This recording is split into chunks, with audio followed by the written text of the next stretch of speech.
Laissez-moi vous donner rapidement les 12 clés du leadership. Si vous voulez devenir un leader, prenez une photo de ceci et je vous enverrai la facture plus tard. Les 12 clés pour devenir un leader efficace. 1. Le but. 2. La passion. 3. La compassion. 4. La vision. 5. Les principes. 6. La confiance. 7. La compétence. 8. L'inspiration. 9. Les priorités. 10. La conviction morale. 11. La dévotion à une cause. 12. Le caractère. J'ai mis le caractère en dernier car il est la fondation de tout l'édifice. Le leadership est vital. La force la plus puissante d'un leader, c'est le caractère. C'est une force, une énergie en soi. Mesdames et messieurs, j'aimerais avoir 2 semaines pour vous parler de ce sujet, vraiment. Alors lisez le livre, je vous en prie. J'ai mis 12 ans à l'écrire, après avoir compris que le caractère d'une personne est tellement puissant qu'elle peut entrer dans une pièce et en changer l'atmosphère simplement par sa présence. Une telle personne est une force. Écrivez ceci, le caractère protège le leader. Il protège sa vie, son leadership et son héritage. Le caractère protège la vie du leader, protège sa position de leader et protège son héritage. Quand M. Bill Clinton mourra, de quoi vous souviendrez-vous? Le nom de cette jeune femme reviendra toujours. Son héritage a été entaché. Qui est le plus célèbre? Dalila ou Samson? Vous avez la réponse. Mesdames et messieurs, votre caractère est tout ce que vous avez. J'espère que ce sommet mettra en vous une telle crainte que vous ne considérez plus jamais la possibilité de vendre votre caractère, quel que soit le prix. Ne vendez pas votre caractère. Écrivez ceci. Le caractère est la manifestation qui façonne ce que nous deviendrons. Votre caractère contrôle votre développement. Il détermine ce que vous allez devenir. Vous pouvez en réalité contrôler ce que vous deviendrez en protégeant votre caractère. Sans caractère, tous les autres aspects du leadership sont en danger. Vous le savez, vous avez vu des géants tomber. Vous avez vu de grandes figures s'effondrer. Et pourtant, nous croyons parfois être tellement intelligents que cela ne nous arrivera jamais. Je viens vous annoncer ceci. Cela vous arrivera si vous touchez à votre caractère. Le caractère prolonge la longévité d'un leader. Écrivez-le. Si vous voulez tenir jusqu'au bout, ce n'est pas compliqué. Décidez dans cette session que vous vivrez le reste de votre vie à protéger l'intégrité de votre caractère. Je ne vous laisserai pas sans instruction. Avant de conclure, je vous montrerai ce qu'est le caractère pour que vous sachiez exactement quoi en faire. Mais retenez, c'est lui qui déterminera votre longévité. Dans les cercles où je me déplace, politique, affaires, religion, milieu corporatif, je rencontre des gens et je peux presque identifier ceux qui ne tiendront pas. Je rencontre des prédicateurs puissants et après 2 minutes avec eux, je sais, celui-là est déjà sur la pente descendante. Tout le monde applaudit pendant que moi je pleure, parce qu'ils confondent don et caractère. Votre don n'est en sécurité que dans la mesure où votre caractère est solide. Votre don ne peut pas vous garder. Combien de gens doués errent aujourd'hui dans les rues parce qu'ils ont violé leur caractère? Mesdames et messieurs, je veux vous parler de ce que j'appelle la force morale du caractère. Le caractère, à long terme, est le facteur décisif dans la vie d'un individu, comme dans celle d'une nation. Roosevelt l'a dit, c'était un président. Peut-être avons-nous besoin que plus de présidents apprennent cette phrase. Open quote. À long terme, le caractère est le facteur décisif dans la vie d'un individu et des nations. Close quote. J'aime aussi ceci de Miles Monroe. Oui, c'est moi. Open quote. Le don d'un leader n'est en sécurité que dans la mesure où le caractère qui le contient est solide. Votre caractère existe pour porter votre don. Ce que vous êtes aujourd'hui peut être détruit la semaine prochaine. Close quote. Une autre pensée importante que vous trouverez dans le nouveau livre, Open quote. Les valeurs d'un leader sont personnelles, mais elles ne sont jamais privées. Close quote. Je répète, en tant que leader, vos valeurs sont personnelles, mais elles ne sont jamais privées. Il n'y a aucune séparation entre votre vie privée et votre vie publique en leadership. Nous avons cette idée dans notre mentalité de leader que ce que je fais en privé ne regarde personne. C'est faux. Cela regarde tout le monde. À partir du moment où vous dépensez mon argent de contribuable, votre vie privée devient mon affaire. On entend des histoires de politiciens qui partent en vacances ou à un séminaire et dépensent $50 000 en un week-end. puis ils finissent en prison. Et ils disent « Mais c'était un séminaire privé. » Vos valeurs sont personnelles, mais pas privées. Je me garde pur en privé pour protéger ma vie publique. Et vous? Parce que votre vie privée peut annuler votre vie publique. Qu'êtes-vous en train de faire, en ce moment, que nous ne savons pas et qui peut détruire votre avenir? Vous êtes venu à cette conférence pour mettre fin à ce comportement, parce que vous êtes trop important pour que nous vous perdions.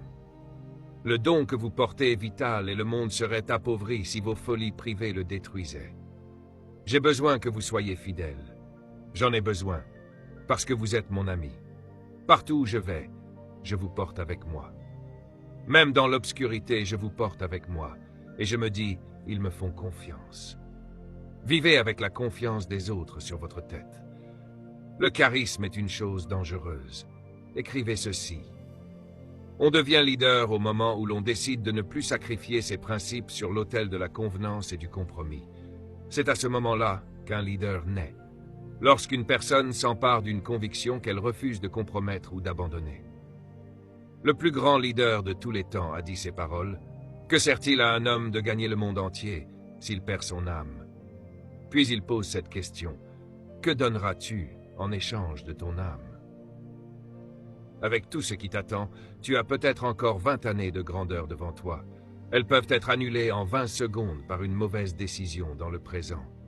Je vis dans le présent pour protéger mon futur. Je prends des décisions en étant pleinement conscient de l'avenir.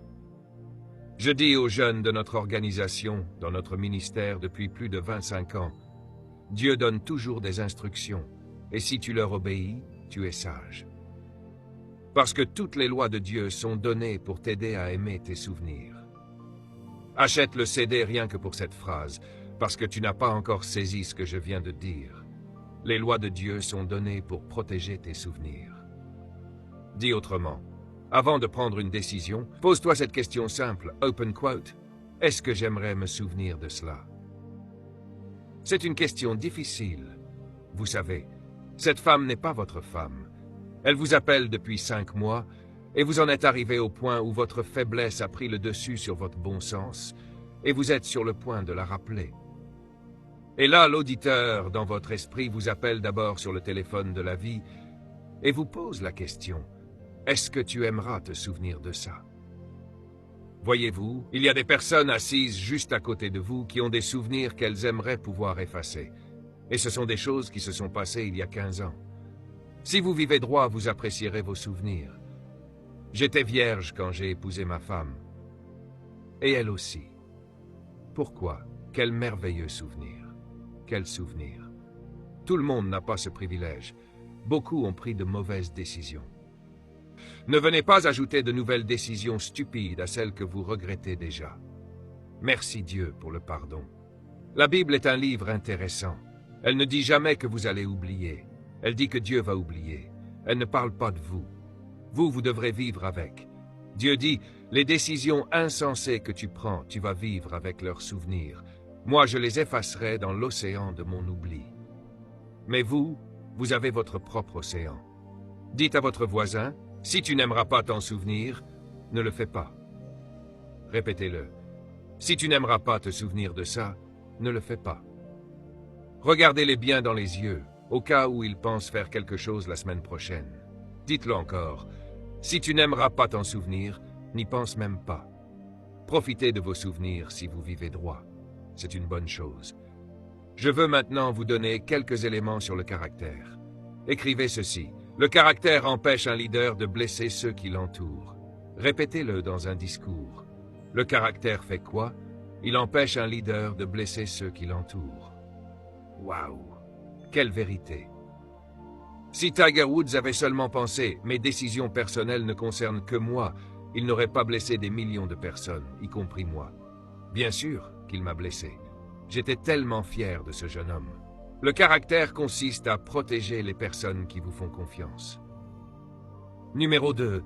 Les leaders influencent la mentalité des suiveurs. Par conséquent, les leaders influencent les caractéristiques du troupeau des suiveurs.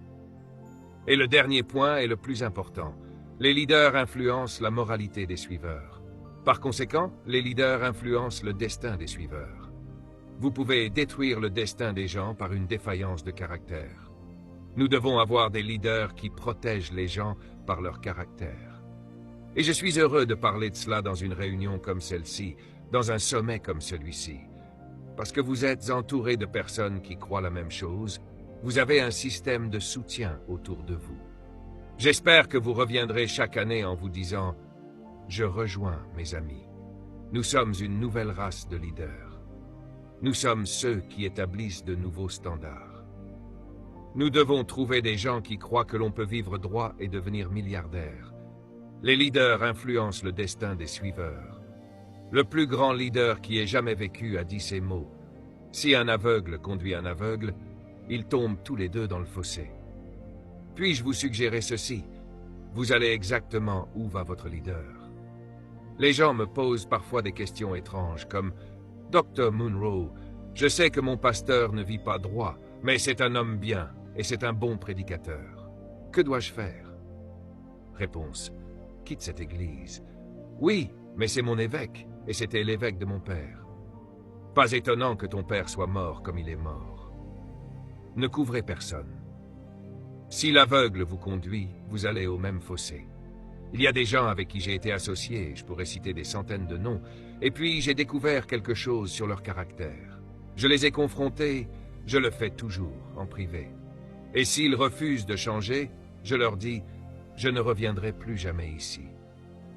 Parfois, vous remarquez que je ne vais plus dans certains endroits. C'est à cause de découvertes sur le caractère. Parce que je ne suis pas un habitant de fossé. Dites à votre voisin, je ne suis pas un habitant de fossé. Je ne me noie pas dans les fossés. Si tu es en route vers un fossé, tu iras tout seul. Votre destinée est liée au caractère des gens.